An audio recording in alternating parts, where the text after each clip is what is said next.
विशेषतः ज्या ठिकाणी जिरायत शेतकरी होता, सोयाबीन होतं, त्या ठिकाणी 50,000 रुपयापर्यंत ताबडतोबीनं नुकसान भरपाई पोचवणं, ज्या ठिकाणी बागायत शेतकरी होता तिथं ताबडतोबीनं प्रथम दर्शी तात्काळ मदत म्हणून 1,00,000 रुपये त्यांना मदत करणं, आणि ज्या ठिकाणी आता एसटीचा अपघात झालेला आहे आणि मृत्युमुखी आज काही लोक दुर्दैवाने गेलेली आहेत अमळनेरच्या बसला अपघात होऊन, त्याच पद्धतीनं पुरात देखील फार मोठ्या प्रमाणात मृत्यू झालेले आहेत.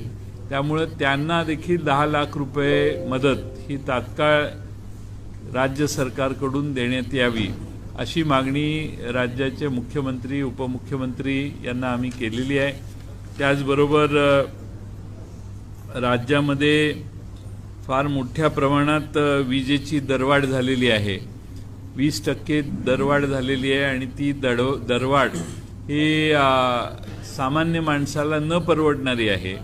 एका बाजूने पेट्रोल आणि डिझेलचे दर कमी केल्याचा 2 आणि 3 आणि 5 रुपयाचा जो दिलासा महाराष्ट्रातल्या जनतेला सरकार सत्तेवर आल्यावर दाखवण्याचा प्रयत्न केला, तो ग्राहकांच्याकडून असा 20% दरवाढ करून तो दिलासा काढून घेण्याचं काम, हिरावून घेण्याचं काम हे मोठ्या प्रमाणात राज्य सरकारने केलेलं आहे.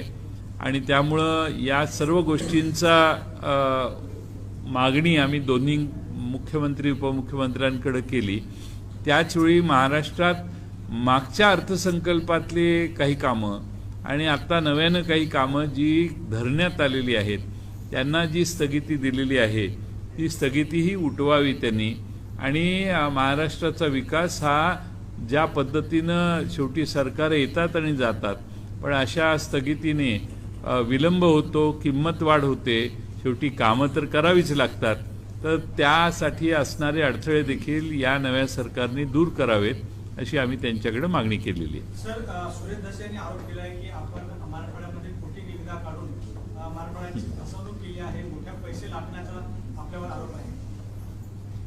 पैसे मोठ्या प्रमाणात निविदा खोटे काढून पैसे लाटण्याचा त्यांनी आरोप केला आहे की पैसे लाटले कमवले त्या माध्यमातून. ठीक आहे, सुरेश धस काय आहे ते महाराष्ट्राला माहिती आहे, त्याच्याबद्दल जास्त बोलण्याची काही आवश्यकता नाही.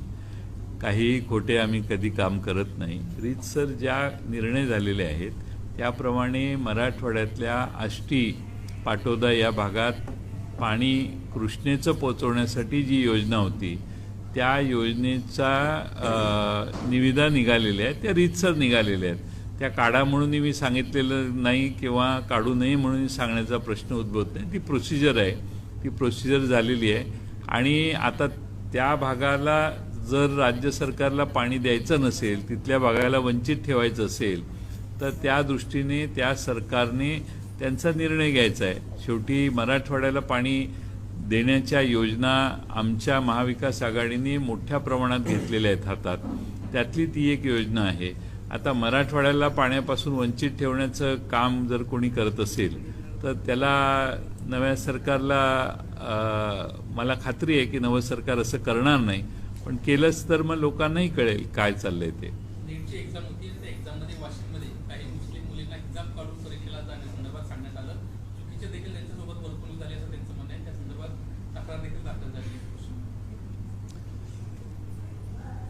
तक्रार दाखल झाली आहे आणि पोलीस योग्य ती कारवाई करतील अशी आमची अपेक्षा आहे. अशा पद्धतीनं एखाद्या धर्माच्या भावना दुखावणं हे योग्य आहे असं मला वाटत नाही. काल मुख्यमंत्र्यांच्या एका कार्यक्रमात थोर व्यक्तींच्या प्रतिमा या पडल्या, गर्दी झाली होती मोठ्या प्रमाणात स्टेजवर. कसं पाहता याकडे, ज्यांना अर्ध्या तासांपूर्वीच आपण हार आणि पुष्पगुच्छ घालून आपण गणतरीत आपण त्यांना अर्पण करतो आणि दुसऱ्याच क्षणी आपण त्यांना दुर्लक्षित करतो, कसं पाहता?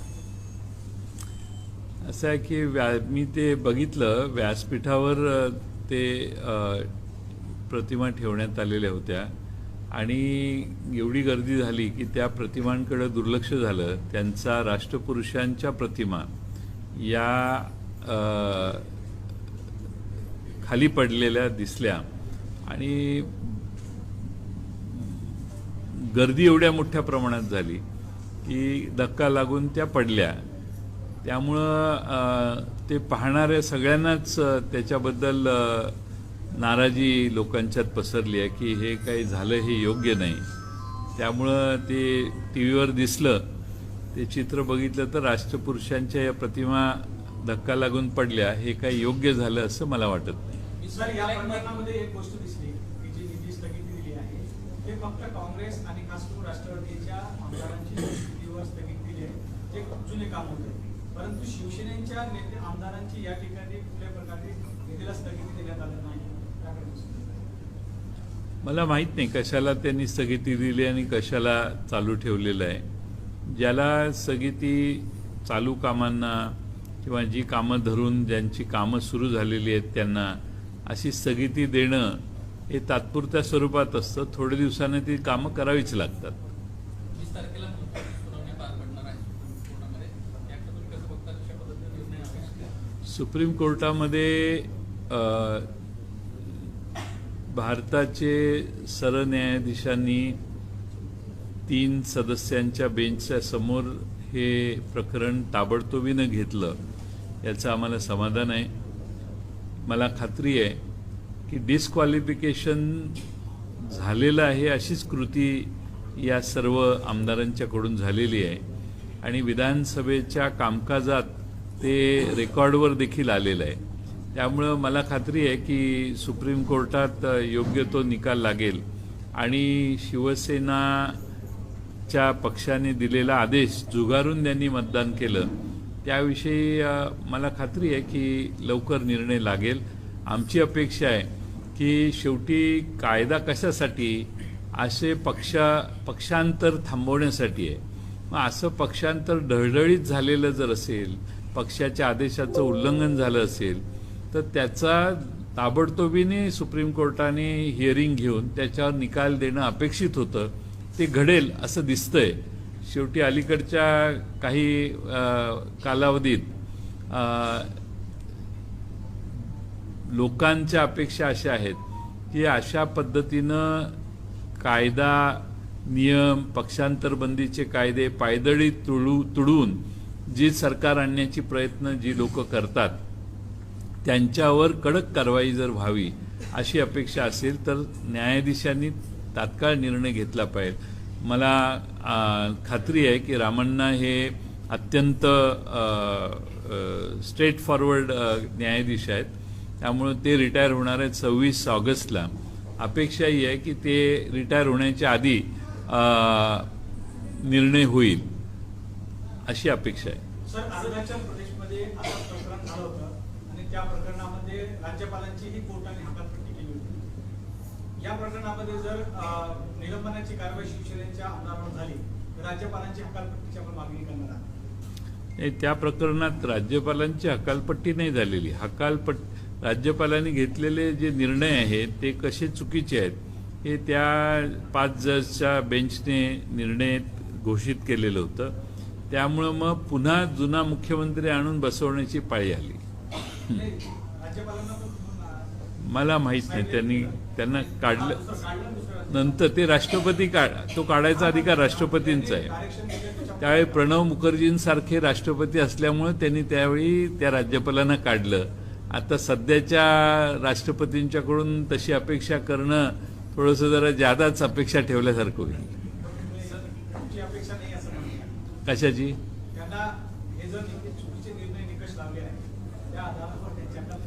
नाही, असं आहे की कोर्टाचा निर्णय लागल्यावर त्यावर बोलणं उचित आहे. आधीच असं होईल तसं होईल आणि मग असं करू असं बोलणं हे बरोबर नाही. महाविकास आघाडीचं सरकार जेव्हा होतं तेव्हा वारंवार भाजप म्हणत होतं की अस्थिर सरकार आहे, परंतु सध्याची स्थिती जर पाहिली तर 2 आठवडे उलटून गेलेले आहेत. मुख्यमंत्री उपमुख्यमंत्री एवढंच सरकार आहे की एवढंच कॅबिनेट आहे, अजूनही विस्तार झालेला नाही. कसं बघतं त्या ठिकाणी महाराष्ट्रात इतर प्रश्न? सरकारचा विस्तार करणं न करणं हा त्यांचा अधिकार आहे. आम्हाला त्यात काही पडायचं नाही. मला सगळ्यात मोठी समस्या ही वाटते आहे की महाराष्ट्राला अतिवृष्टीने, पुराने, नैसर्गिक संकटाने वेढलेलं असताना मंत्रिमंडळाची संख्या मर्यादित असल्यामुळं फार मोठ्या प्रमाणात महाराष्ट्रातली जनता अडचणीत आहे, संकटात आहे. शेतकरी फार मोठ्या प्रमाणात नुकसानीला तोंड देतोय. फार मोठ्या अतिवृष्टीला आणि पूरहानीमुळं गडचिरोली जिल्हा आहे, नाशिक जिल्ह्यात अतिवृष्टी आहे, कोणता जिल्हा नाही अशी परिस्थिती आहे. आणि त्यावेळी सरकारच अस्तित्वात नाही अशी परिस्थिती आहे. शेवटी मंत्रिमंडळाचा विस्तार करा न करा, पण ह्या अत्यंत संकटाच्या वेळी सरकार जागेवर पाहिजे होतं, ते मला दिसत नाही. राष्ट्रपती पदाची निवडणूक आज पार पडते. किमान उद्या परवा 2 दिवसात ताबडतोब उरलेल्या मंत्र्यांना शपथविधी देऊन कामाला लावावं अशी आमची मुख्यमंत्र्यांच्याकडे मागणी आहे. सर हिंदी में एक तो जो 20 जुलाई को हियरिंग होता है उसका एक अर्जेंसी सामने आता है, क्योंकि अगर ऐसा कोई फैसला आता है कि डिस्क्वालिफिकेशन को अपहोल्ड किया जाए तो सिर्फ महाराष्ट्र के लिए नहीं, ये प्रेसिडेंट बन जाएगा फ्यूचर के लिए. तो इसमें आपकी क्या राय है कि क्या जल्दी हो जाना चाहिए था, या अभी आप कितने समय में ये फैसला अपेक्षित रखते हैं? प्रेसिडेंस तो पहले अरुणाचल के केस में हुआ है, ये कोई नई बात नहीं है. ऐसे जब फ्लोर क्रॉस करते हैं तो डिस्क्वालिफिकेशन के प्रोसीजर से मुझे लगता है कि ये जो 39 विधायक है उनको तो जाना ही पड़ेगा. अब सवाल ये है कि जल्द से जल्द इसका निर्णय हो. ऐसे भी हो चुका है पहले कि काफ़ी साल केस चल रही है, निर्णय कुछ नहीं आया. तो इसका मतलब ये है कि न्याय व्यवस्था ये जो क्रॉस वोटिंग बेकायदेशीर जो काम हुआ है उसको सपोर्ट कर रही है इनडायरेक्टली. हमारे स्कूल में एक टेक्स्ट बुक में एक ये था चैप्टर साइलेंट लाई, वैसे इसको भी उधर नज़रअंदाज करके टाइम पास करने की कोशिश की तो 2-2.5 साल कभी भी पूरे हो सकते. लेकिन हमें विश्वास है कि रामन्ना जी जो चीफ जस्टिस ऑफ इंडिया है उन्होंने ये जान के 20 तारीख को सबको डेट दी है और 3 जन का बेंच ये सुनवाई करेगी. हमें पूरा यकीन है, विश्वास है कि रामन्ना जी 26 अगस्त को रिटायर होने वाले, ऐसा मैंने सुना.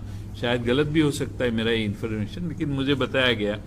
हम कम से कम ये अपेक्षा करते हैं कि रामन्ना जी रिटायर होने के पहले इसका निर्णय हो और इस महाराष्ट्र में जो वोटिंग विधानसभा के अध्यक्ष के लिए और विश्वासदर्शक ठहराव के लिए जिन लोगों ने विप के खिलाफ वोटिंग किया है उन सारे लोगों ने हमारे जो डिस्क्वालिफिकेशन की जो प्रोसेस है उसको उन्होंने निर्णयात्मक घोषित करे. और हम समझते हैं कि विधानसभा के अध्यक्ष जो है उनके सामने अभी अध्यक्ष तो उनके ही चुन के आए हैं और वो आए हैं उनको चुन के, वो भी इन लोगों का सपोर्ट लेके आए हैं. तो ये केस उनके सामने चलाने से कोई मतलब नहीं है. ये केस भी सुप्रीम कोर्ट में ही होनी चाहिए और इसीलिए सुप्रीम कोर्ट में रमन्ना साहब अगर इसके ऊपर विचार करेंगे तो मुझे लगता है कि वहीं इसका निर्णय हो सकता है. सर दूसरी सवाल, आज राष्ट्रपति का चुनाव है, उपराष्ट्रपति का भी चुनाव होने वाला है. ऐसे दावा किया गया है कि 200 लोग महाराष्ट्र से एमएलए जो है वो द्रौपदी मुर्मू जी के लिए वोट करेंगे. तो अगर ये सच होता है, इसका ये भी मतलब निकलता है कि शायद और लोग जो पार्टी का स्टैंड है, क्योंकि यहाँ पे विप नहीं है, वो दूसरे साइड के लिए वोट कर सकते हैं. क्या आपको लगता है ये हो सकता है 200 अगर एमएलए वोट करे और आगे चलकर जो उपराष्ट्रपति का चुनाव है जिसमें शिवसेना का पोजीशन ऑपोजिशन कैंडिडेट के साथ है, उसमें क्या क्रॉस वोटिंग हो सकता है? अब क्या है, आज वोटिंग चालू है. जब वोटिंग चालू है तब इसके ऊपर बयानबाजी करना ठीक नहीं है. हमें पूरा यकीन है कि कांग्रेस और राष्ट्रवादी के और हमारे जो महाविकास आघाड़ी में जो बचे हुए सारे समाजवादी पार्टी हो या अन्य दल है, वो सारे लोगों का सपोर्ट यशवंत सिन्हा जी को रहेगा और इसीलिए वो 200 तक जाने की कोई संभावना नहीं है. फिर भी वो क्लेम करते हैं क्योंकि वो प्रचार का माहौल तैयार करने का तरीका होता है. तो ठीक है, लेकिन जब आप वोट गिनेंगे तब आपको समझ में आएगा ये 140-150 के ऊपर उनको वोट नहीं गिरेंगे. उपराष्ट्रपति चुनाव में शिवसेना का भूमिका है ये है कि वो मार्गरेट आल्वा जी के साथ वोट करेंगे। क्या आपको लगता है उसमें भी जो नंबर्स है? हाँ, हो सकता है, क्योंकि उनके पार्टी में हलचल है। मैं नहीं है ऐसा नहीं कहूँगा, पेपर में जो आप मीडिया में बताते हैं उसके मुताबिक। लेकिन शिवसेना के सारे एमपीज जो है वो पूरी विश्वास के साथ उद्धव जी के साथ अभी भी है, और इसीलिए ज़्यादा कुछ क्रॉस वोटिंग की संभावना मुझे नहीं दिखाई दे रही। सर, एकीकडे ह्या सगळ्या गोष्टी घडत असताना राष्ट्रवादीचे जे गुजरातमधले आमदार आहेत त्यांना क्रॉस वोटिंग केलं असं त्यांनी स्वतः दावा केलेला आहे। अशाच पद्धतीनं ओडिशामध्ये काँग्रेसच्या एका आमदारांना देखील क्रॉस वोटिंग केल्याची माहिती मिळते। याकडे तुम्ही कसं बघता? असं आहे की याच्यात कुठल्याही पक्षाचा व्हीप नसतो। व्हीप असला तर असं क्रॉस वोटिंग करता येतं। व्हीप नाही आहे आणि सगळ्यांना सद्सद्विवेक बुद्धीने मतदान करण्याचा ही संधी असते। त्यामुळे काही इकडं तिकडं होऊ शकतं। काही आदिवासी मुर्मू जी आहेत त्याच्यामुळं त्या पद्धतीनेही काही शेवटी मतदान करताना वेगळी कारणं असू शकतात। त्यामुळे 2-4 मतं इकडे तिकडे होणं हे काय फार धक्कादायक आहे असं मला वाटत नाही। पण त्याचा अर्थ टोटल क्रॉस वोटिंग होईल हे नाही। एखाद दुसरं मत आता गुजरातमध्ये एक मत गेलं, ओरिसामध्ये एक मत गेलं, हे अशा छोट्या गोष्टी काही ठिकाणी झाल्या असतील तर मला ज्ञात नाही आहेत, पण महाराष्ट्रात तसं होण्याची शक्यता नाही आहे।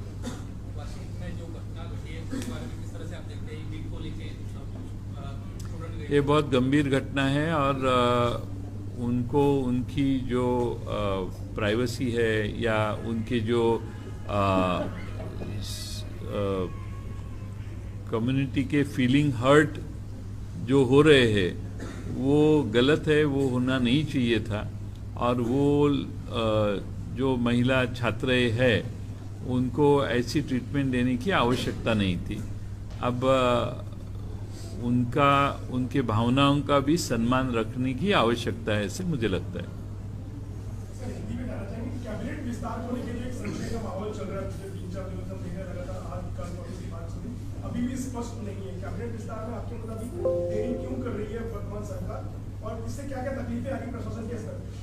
नहीं, ऐसा है कि कैबिनेट विस्तार 2 जन के सीएम डीसीएम जी है, और आगे के मंत्रियों को वैसे तो इसके पहले ही वो विस्तार होना चाहिए था, क्योंकि अभी पिछले 2-4 दिन में महाराष्ट्र में हर जगह फ्लड सिचुएशन निर्माण हुई है। अतिवृष्टि के कारण बहुत बड़े पैमाने पे किसानों का नुकसान है। हमारे महाराष्ट्र में मेरे ख्याल से 104 जन, ये पूर्व पीड़ित लोगों में से 104 जन की मौत भी हो चुकी है। और इसीलिए हमने आज सीएम डीसीएम को जाके मांग भी की कि एक तो जल्द से जल्द इनको मदद राहत कार्य शुरू होना चाहिए, किसानों को उनके कॉम्पेंसेशन इमीडिएट देने चाहिए, और साथ साथ में ये सारी यंत्रणा लगाने के लिए मंत्रियों की उपस्थिति होनी आवश्यक है। हम समझते थे कि मंत्रिमंडल निर्माण होगा तो ये ऐसी जो संकट की समय पे टीम वर्क होने की आवश्यकता है, लेकिन सरकार ने अभी तक विस्तार नहीं किया।